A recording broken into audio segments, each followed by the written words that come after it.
नमस्कार। सवाल देश का विद्रोही ध्वन में आप सभी का बहुत बहुत स्वागत है। दोस्तों, 16 जून को राहुल गांधी ने एक ट्वीट किया। उस ट्वीट में उन्होंने फिर ईवीएम पे एक सवाल उठा दिया। हालांकि अब चुनाव खत्म हो चुका है, सरकार बीजेपी की बन चुकी है, उसके बाद भी ईवीएम पे कंटिन्यूअस सवाल उठाना, उसके तब जब सुप्रीम कोर्ट ने भी ईवीएम को हरी झंडी दे दिया है, तो कुछ डाइजेस्ट नहीं हो पा रहा है। लेकिन इसके पीछे की कहानी यह है कि 15 जून को एलन मस्क, जो ट्विटर के मालिक हैं, उन्होंने यूएस के एक छोटे चुनाव में ईवीएम के दुरुपयोग पे एक उन्होंने ट्वीट किया था। अब ये समझना पड़ेगा कि एलन मस्क का जो ट्वीट था वो बहुत ही स्पेसिफिक था एक छोटे से यूएस के चुनाव में। और ये भी समझना चाहिए कि जो ईवीएम यूज हो रहा है यूएस में वो इंटरनेट से कनेक्टेड है, जबकि भारत में जो ईवीएम यूज हो रहा है वो कंप्लीटली जो है आइसोलेटेड सिस्टम है, यानी कि उसमें किसी भी तरह का कनेक्शन नहीं है। खैर, 15 तारीख को एलन मस्क ने एक ट्वीट किया। 16 तारीख को बॉम्बे के एक न्यूज़पेपर ने एक फेक न्यूज चलाया जिसमें उसने बताया कि कैसे शिवसेना के जो प्रत्याशी थे वो 36 वोट से हारे थे। वो जिससे हारे उसके साले ने मोबाइल से ईवीएम को अनलॉक किया था। ठीक है, ये न्यूज छपी। जब ये न्यूज छपी, उस न्यूज को उन्होंने राहुल गांधी ने रीट्वीट किया और उन्होंने रीट्वीट करके बोला कि भारत का जो ईवीएम है वो ब्लैक बॉक्स है, किसी को भी इसके बारे में जानकारी नहीं है, किसी को भी इसको खोलने की इजाजत नहीं है। और जैसे ही राहुल गांधी ने ट्वीट किया, आपको पता है बहुत सारे मीडिया हाउसेज है वो जंप कर गए, अखिलेश यादव जंप कर गए।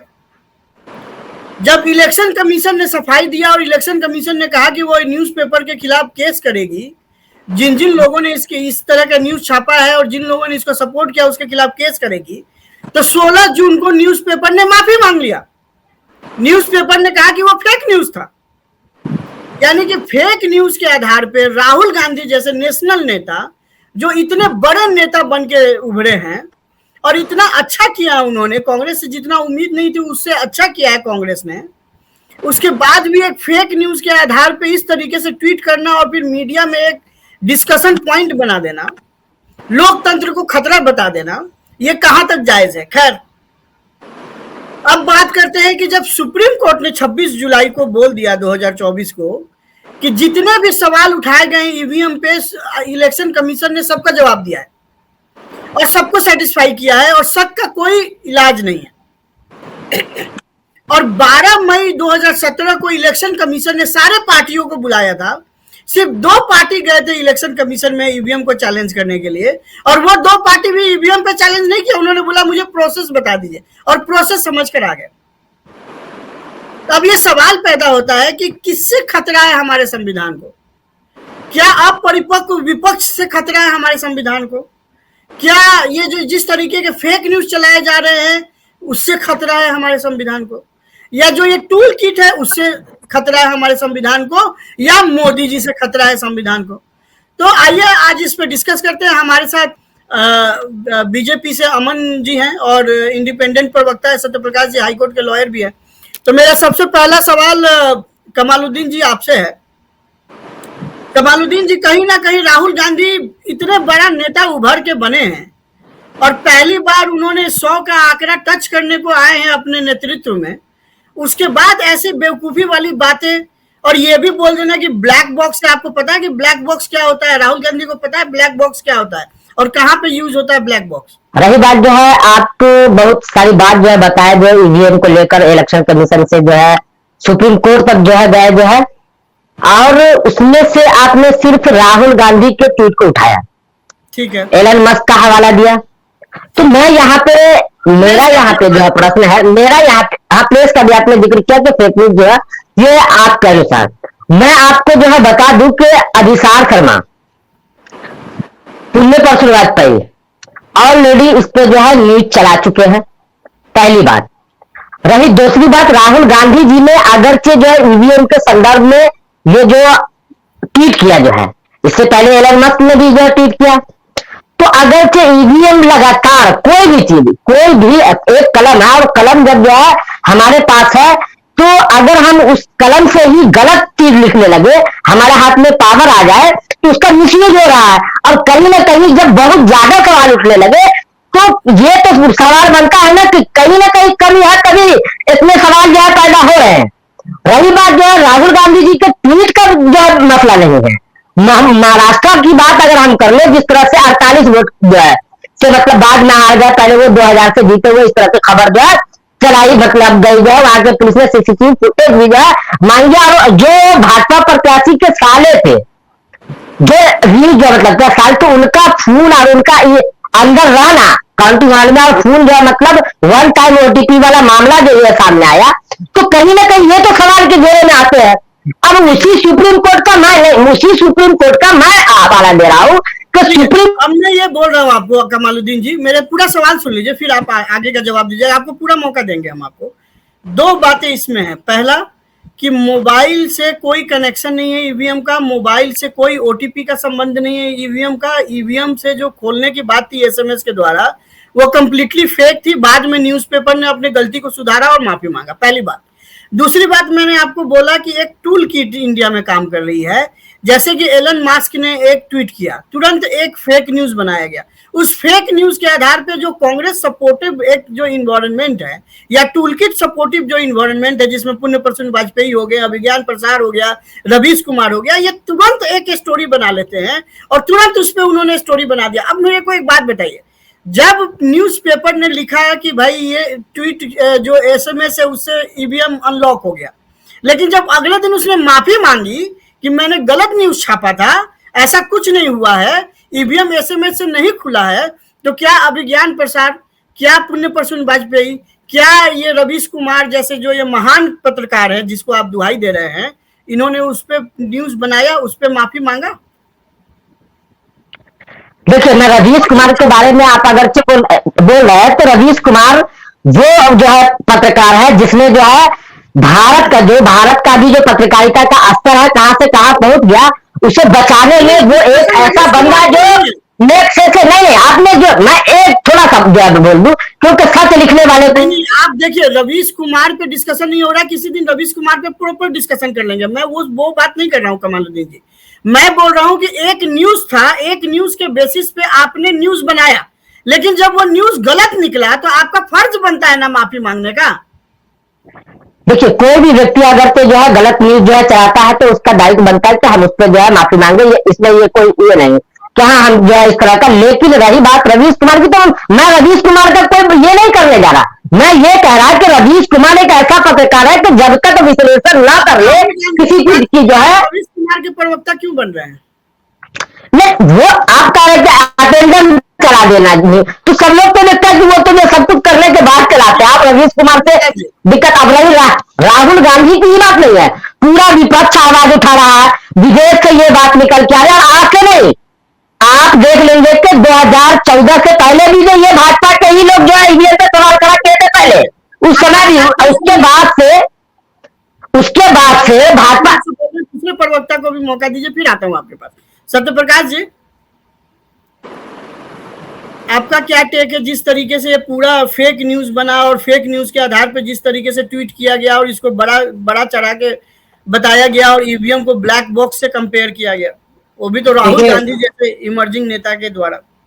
देखिए, चुनाव परिणाम आने के करीब करीब मुझे लगता है कि आज 14 दिन पूरे हो गए, और 14 दिन बाद अगर ये खबर आ रही है और इस चीज़ पे कांग्रेस पार्टी और जो विपक्षी दल हैं फिर से उठा रहे हैं उस बात को। आपने एक बात कही थी कि 24 जुलाई 2024 की, तो मैं आपको बता दूं वो 2023 का साल था, पिछले साल सुप्रीम कोर्ट ने इस पे ईवीएम पे जो है फैसला दिया था अपना। और जहां तक बात रही ईवीएम पे सवाल उठाने की, तो जब चुनाव परिणाम आ रहे थे, आपको याद होगा 4 जून को, उस दिन अगर आप 2 बजे के बाद अगर जो विपक्ष के नेता हैं और जो जिनका आपने नाम लिया, मैं नाम नहीं लूँगा, जिन जो जर्नलिस्ट का आपने नाम लिया, अगर उनके चेहरे पे आप खुशी देखते, और 4 जून के बाद मतलब 5 जून 6 जून 7 जून जो उनके यूट्यूब चैनल्स हैं, अगर आप उसमें जो खबरें देखेंगे तो उन्होंने क्या क्या खबर, एक जिनका नाम लिया उन्हीं में से एक है, उन्होंने ये कह दिया कि मोदी युग का अंत हो गया, अब मोदी को जो है आरएसएस और भारतीय जनता पार्टी लात मार के भगा देगी। मतलब इस प्रकार की बयानबाजी और यूट्यूब में वो लोग प्रचारित कर रहे थे। और आज 14 दिन बाद फिर से वही रोना जो 4 जून के पहले जो बात वो लोग कर रहे थे, इससे ये बात स्पष्ट हो जा रही है कि कहीं ना कहीं कांग्रेस पार्टी अब जो है हार को स्वीकार की है और कांग्रेस पार्टी और विपक्षी ये मान चुके हैं कि कहीं ना कहीं अब वो सत्ता में फिलहाल वापस नहीं आने जा रहे हैं। इस बात की चिंता अब उनको सताने लगी है और उनके पास एक ही तर्क है कि ईवीएम पे जो है सवाल उठाया जाए, जिससे अधिक से अधिक जनता को ये लगे कि हाँ कांग्रेस पार्टी शायद जीत जाती या विपक्षी दल जीत जाते अगर ईवीएम सही होती। जबकि ईवीएम पे जो कांग्रेस पार्टी ने जो है चुनाव के दौरान भी जो है राहुल गांधी ने बार बार जो है जननायक राहुल गांधी जी ने ये कहा कि ईवीएम को लेकर जो है सतर्क रहे, क्योंकि जो है तो आप मान रहे हैं तो आप एक काम कीजिए ना, कांग्रेस पर आप प्रवक्ता हैं, आप बोलिए जो 99 मेंबर ऑफ पार्लियामेंट इस्तीफा दे देंगे कि फिर से चुनाव करा लो। आप टीवी पे बोलिए, आप बोलिए कि 99 मेंबर ऑफ पार्लियामेंट ईवीएम से गलत जीत गए, इस्तीफा दे, और जो भारतीय जनता पार्टी 240 जीते ये मांग कीजिए ना कि इस्तीफा दे। गलत एक मिनट सिस्टम है और सिस्टम हर जगह पे ये जरूरी नहीं कि हर जगह पे वो गलत जो है मतलब निकल जाए। ये आपका कौन सा जो है ये तो ये जाइए वाली बात होगा ना। ये क्या कि मतलब 99 सीट पे जो है क्या जो मतलब 10 से 12 अच्छा 100 लोग एक जगह अगर खड़े हुए हैं तो क्या 100 के 100 लोग जो है मतलब जो वहां पे जो चोर निकलेंगे, 100 के 100 लोग जो है मतलब जो इंजीनियर खड़े होंगे, 100 के 100 लोग जो है किसान खड़े होंगे? नहीं, एक लाइन में कई लोग खड़े होते हैं। तो आप 99 सीट की बात करते मोदी जी को दीजिए जो जितना सीट 241 जीता और एमडी जो मतलब जो बने तो वो भी इस्तीफा दे। ये क्या ये तो जवाब हुआ। वो तो ईवीएम पे सवाल ही नहीं उठा रहे हैं, सवाल तो आप उठा रहे हैं और आप पार्लियामेंट में जाइए। ये तो उनके जाने उसमें फंसे है ना। मुझे ईवीएम से मैं इलेक्शन कमीशन का लेट से डाटा जो पेश करना, सुप्रीम कोर्ट ने ही तो जो सवाल पूछे सुप्रीम कोर्ट ने ही।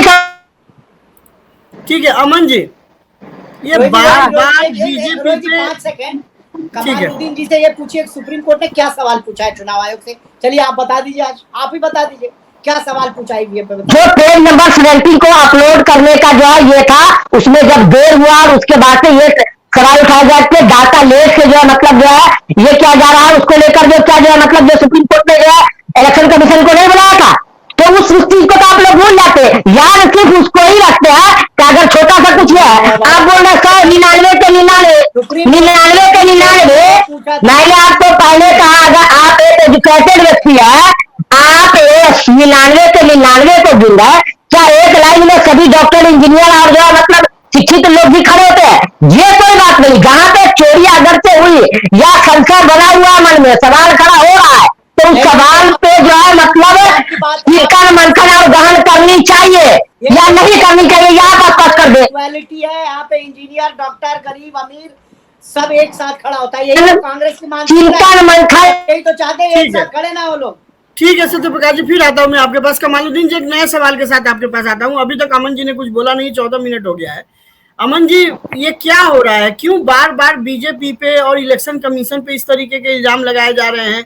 क्या आपको लगता है कि हार एक्सेप्ट नहीं कर पा रही है विपक्ष?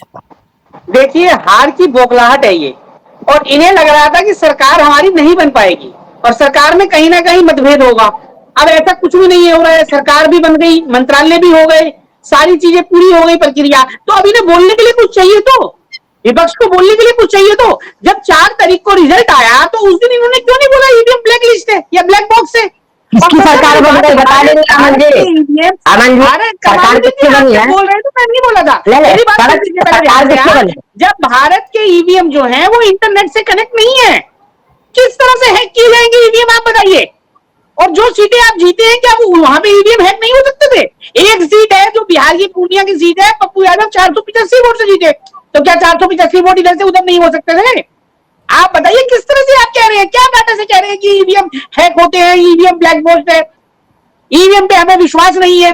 ये गलत कमेंट्स क्यों कर रहे हैं और गलत ट्वीट क्यों कर रहे हैं? भारत की जनता बहुत अच्छे तरीके से जानती है ऐसा कुछ भी नहीं है। इस बार का हर बार चुनाव जो होता है बिल्कुल निष्पक्ष होता है, और चुनाव ही ऐसा है जो बिल्कुल निष्पक्ष होना चाहिए। हमारा संविधान भी यही कहता है, संविधान भी इसी तरह से बनाया गया है कि चुनाव में किसी भी पार्टी का हस्तक्षेप ना हो, उसके लिए अलग से चुनाव आयोग बना हुआ है। कहां से आप कह रहे हैं कि ईवीएम और इसकी बात निष्पक्ष चुनाव चंडीगढ़ में चुनाव भी जो है वहाँ पे है ना प्रमाण है, कई प्रमाण मिला है, बहुत प्रमाण मिला है। सरकार सत्य प्रकाश जी बोलिए। जल्दी रोहित से जी रोहित जी, शायद आपको भी याद होगा और कमालुद्दीन जी को भी याद होगा, अमन जी को भी याद होगा, पूरा देश जानता है। जुलाई 2019 में कपिल सिब्बल ने एक प्रेस कॉन्फ्रेंस लंदन में सैयद बिल्कुल शुजा के बिल्कुल साथ साइबर एक्सपर्ट क्लेम करते हुए किया था। बिल्कुल। उन्होंने ये आरोप लगाया था कि ईवीएम को हैक किया जा सकता है और एक डमी ईवीएम को लंदन में हैक करके दिखाया गया था। और और दिल्ली पार्लियामेंट में भी सौरभ सौरभ जी ने। अब मैं पहले इनके कपिल सिब्बल पे आता हूँ।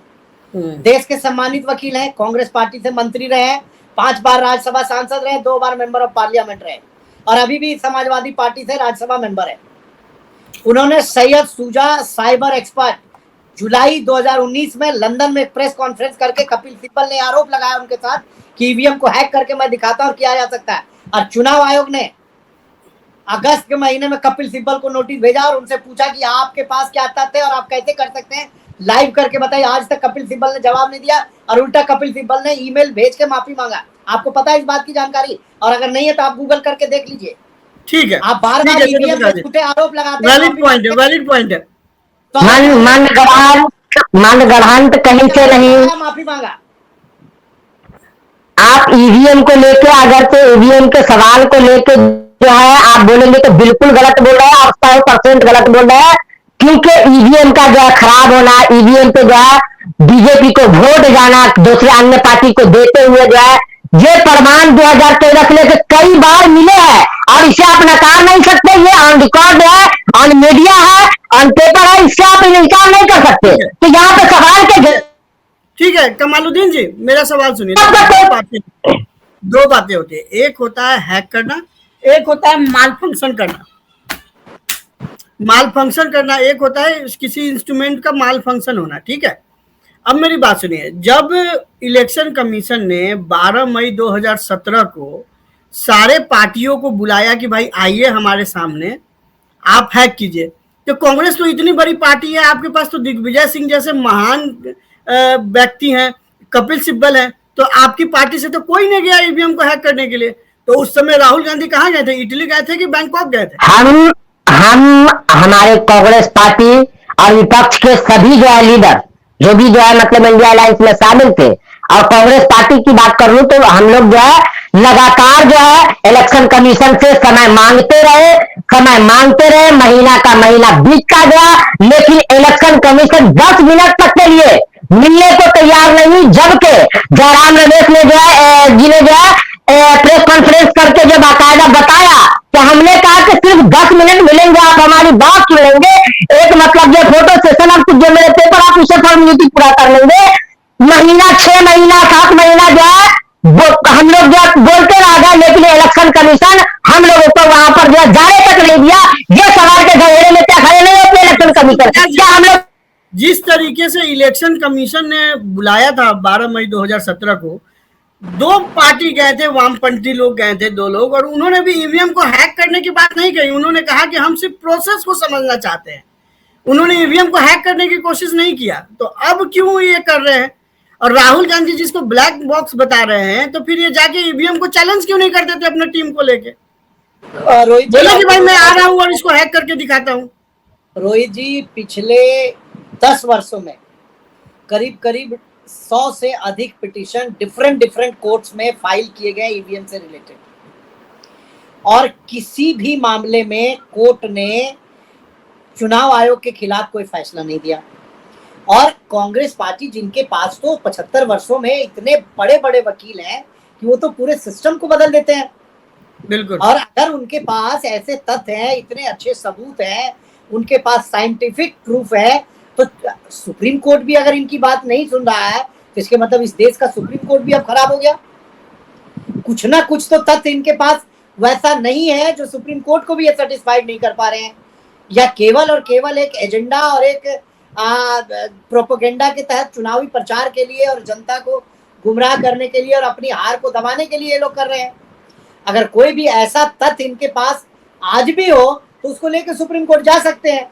जब इनके पास कोई साइंटिफिक एविडेंस है ही नहीं, केवल ये किसी छोटी सी न्यूज लेके, कभी कोई लंदन में बैठा हुआ एक एजेंट हैक कर लेता है, कभी ट्विटर का मालिक कभी कुछ बोल देता है, कल तो कोई भी इंडिया का बिजनेसमैन बोल देगा कि भैया पाकिस्तान का लंदन का और बांग्लादेश का सिस्टम खराब है, तो क्या वहां डिबेट होने लगेगा? मुझे नहीं लगता कि इन सब विषयों पे अब बहुत ज्यादा ध्यान देने की जरूरत है। भारत अब शक्तिशाली देश हो चुका है और दुनिया भर के कई ऐसे आउटफिट्स हैं, टूल किट्स हैं, जो चाहते हैं कि लोकतंत्र में खतरा पैदा किया जाए और डिस्टर्ब किया जाए, ताकि जो बढ़ती भारत की अर्थव्यवस्था और जो तरक्की है उसको रोका जाए। ठीक है अमन जी, कहीं ना कहीं जैसा सत्यप्रकाश जी ने कहा, इस तरह के जो खबर आ रहे हैं वो भारत की छवि को खराब करती है, भारत के लोकतंत्र को कमजोर करने की कोशिश करती है, और पूरा विश्व जो है वो यही देखना चाहता है कि भाई भारत कैसे इतना बड़ा चुनाव को करा पा रहा है। तो क्या इसके लिए प्रशासन को या सरकार को कोई ऐसा नियम या चुनाव आयोग को टाइट नहीं होना चाहिए? जैसे ये फेक न्यूज के आधार पर जब इतना बड़ा कांड किया गया, तो उस न्यूज़पेपर के खिलाफ, उसके मालिक के खिलाफ, राहुल गांधी के खिलाफ, अखिलेश यादव के खिलाफ FIR करना चाहिए और इनको जवाबदेह बनाना चाहिए। मेरा तो यही कहना है रोहित जी कि जो भी ये इन्होंने कमेंट्स किए हैं या ट्वीट किया है, ये बिल्कुल सरासर गलत है और इसके खिलाफ सरकार को एक्शन लेना चाहिए, उन्हें नोटिस भेजना चाहिए। ये हमारे संविधान का, लोकतंत्र का मजाक बनाने का काम कर रहे हैं ये लोग। अगर आपको जरा सा डाउट था तो 4 तारीख को जिस दिन रिजल्ट आ रहे थे उस दिन आपने क्यों नहीं कमेंट किया? उस दिन से पहले तक तो आप सरकार बनाने की कोशिश कर रहे थे। जब आपकी सरकार नहीं बनी तो आपने ये कमेंट कर दिया, ईवीएम को आपने कह दिया ईवीएम हैक हो रहा है, और जब ईवीएम के लिए आपको बुलाया गया तब आप लोग गए नहीं कोई भी। तो किस तरह से करेंगे ये लोग? इनको तो ये था कि सरकार नहीं बन पाएगी, और जब सरकार नहीं बन पाएगी तो हम सरकार बनाएंगे। लेकिन अब सरकार बन गई, मंत्रालय हो गए और सरकार का कार्य तेजी से हो रहा है, तो इनको बोलने के लिए कुछ ना कुछ तो चाहिए विपक्ष को। क्या बोले ये लोग? तो अपना हार का ठीकरा कहीं ना कहीं तो फोड़ेंगे। अब हार का ठीकरा इस बार फिर इन्होंने ईवीएम पे फोड़ दिया, और जो 99 सीटें जीते हैं वो कैसे जीत गए? वहां ईवीएम हैक नहीं हुआ।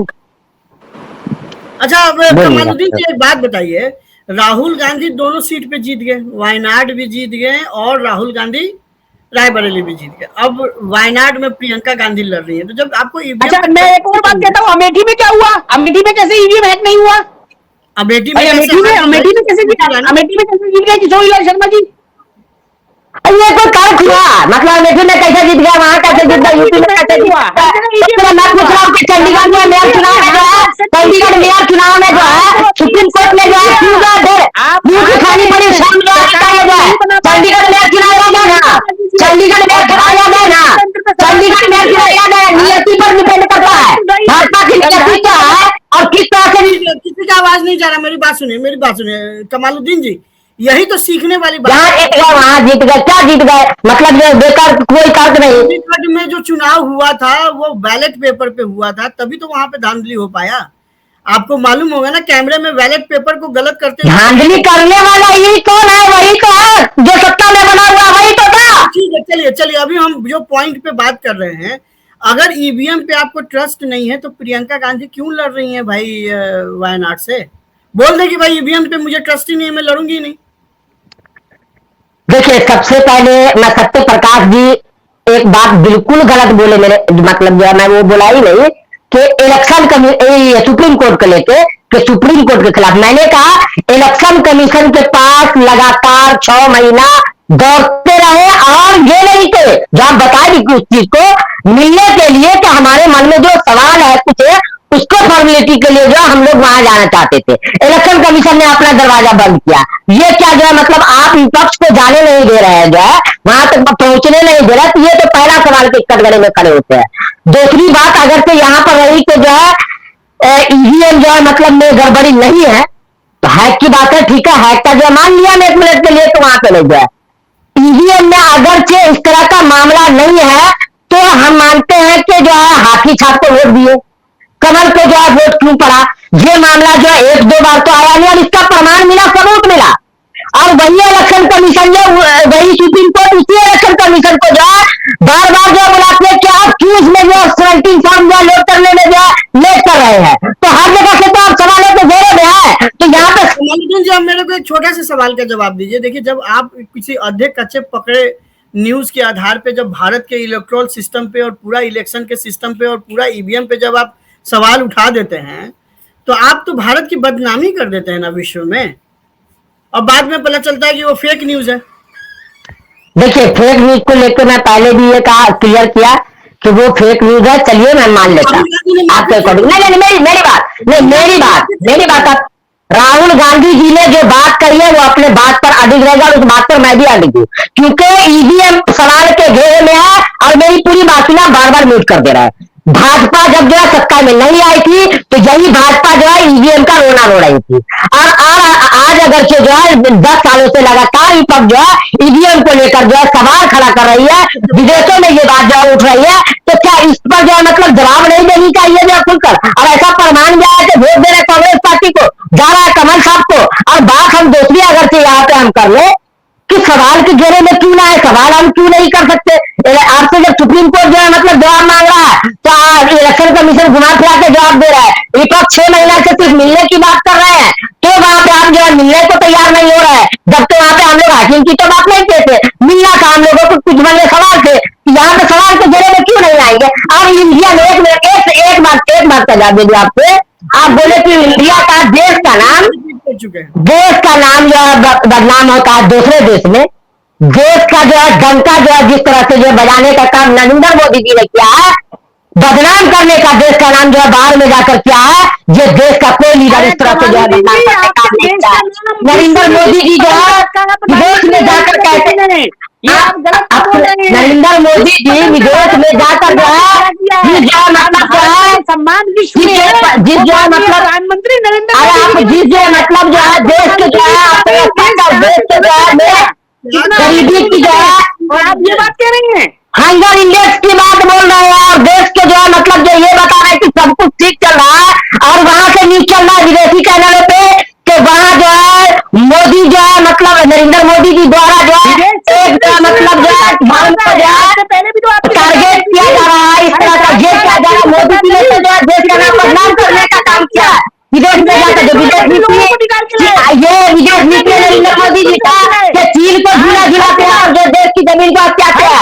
आज नेपाल जो है नक्शा बना लिया जो है और नीच छाप दिया जाए, विदेश नीति इतनी कमजोर कर दिए कि सत्यप्रकाश जी आपको मेरी आवाज जा रही है। चलिए इसी के साथ आज का प्रोग्राम आपका एंडिंग कमेंट, क्योंकि आप प्रोग्राम को समाप्त कर रहे हैं जल्दी से 30 सेकेंड में। देखिए ईवीएम पे सवाल उठाना लोकतंत्र पे सवाल है, और बिना फैक्ट्स और कोई साइंटिफिक एविडेंस के बार बार विपक्ष और कांग्रेस पार्टी सवाल उठा रही है, और उसके बाद भी इनको माननीय उच्चतम न्यायालय और देश के अन्य हाई कोर्ट से भी इनको लताड़ पड़ रही है, उसके बाद भी अगर ईवीएम पे सवाल उठा रहे हैं तो इनका फिर खुद ही अपनी इलाज कर सकते हैं, दूसरा इसका कोई इलाज नहीं। ठीक है, तो दोस्तों जैसा कि आपने देखा, जैसा सत्यप्रकाश जी ने भी कहा कि ईवीएम पे सवाल उठाना भारत के लोकतंत्र पे, पूरा चुनावी प्रक्रिया पे एक सवाल है। सवाल उठाना जरूरी है, क्योंकि लोकतंत्र में अगर आप सवाल नहीं उठाते हैं तो ये लोकतंत्र नहीं रहेगा, एक जो है मरा हुआ तंत्र हो जाएगा।